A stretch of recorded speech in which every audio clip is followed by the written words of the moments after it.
Here, you'll see what a typical workstation looks like. You'll notice different types of I/Os located all over the machine. The field bus modules are located here.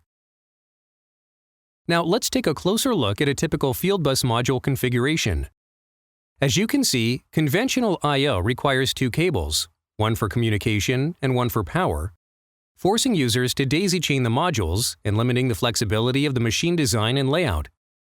Each of the field bus modules uses its own IP address, which increases the total cost of the machine by forcing the machine builder to invest in a larger PLC to handle the increased volume of IPs. Cube67 is an IP67-rated modular field bus system with proven reliability in industrial applications.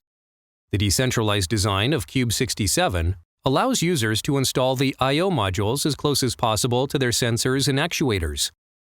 Cube67 is a one-cable system that uses Ethernet cables to transfer both power and data, helping to reduce wiring efforts and lowering overall costs. Cube offers unparalleled flexibility as the customer is not restricted to a linear topology, but can have the bus node centralized, extending out to a star topology.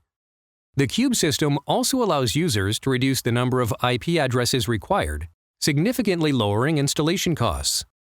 Mur Electronic offers Cube67 bus nodes for all common field bus systems, including Ethernet IP, EtherCAT, Profibus, and Profinet, allowing users to change the protocol without changing the system.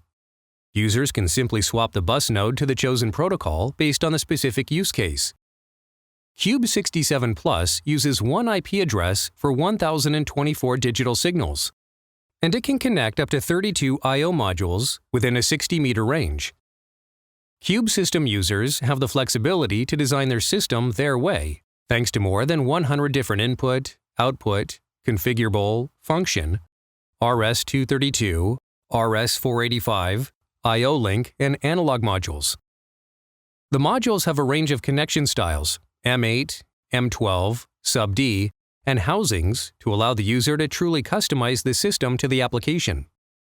Cube67 Plus offers advanced diagnostic functions including LEDs on both the bus mode and each module, so troubleshooting is able to be done both on-site as well as online through a built-in web browser. The web browser allows you to see your whole system at a glance and provides an easy way to configure installations with no extra tools. The web browser is also the place to go to access features such as free I/O mapping, placeholders, and machine option management. Free I/O mapping allows users to define the addresses of each I/O module connected to the Cube67 Plus station.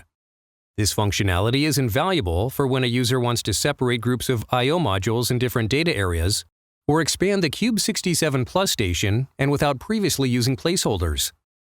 With Cube67 Plus, I/O shifting is a thing of the past. Machine Option Management, or MOM, is another cutting-edge feature of an Ethernet IP or Profinet Cube system. MOM supports switching different Cube modules on or off via the controller during operation.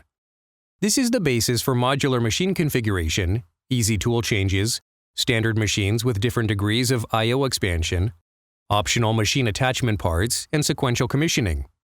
In other words, the customer can have a main machine while also having the option to add on more. However, they only have to write their PLC program once, then activate and deactivate options based on the end-user needs. Machine option management greatly reduces project planning, documentation efforts, and commissioning time. Cube also supports I/O link with its 4-port module. The module allows you to connect up to 128 I/O link devices, expanding your flexibility in machine design without compromising functionality. As an added benefit, I/O link also features hot swappability for effortless tool changing, and it lets a machine builder increase the footprint of the build by another 20 meters. Be sure to check out both the Cube brochure and the I/O link brochure to learn more about Mur Electronics' Cube system.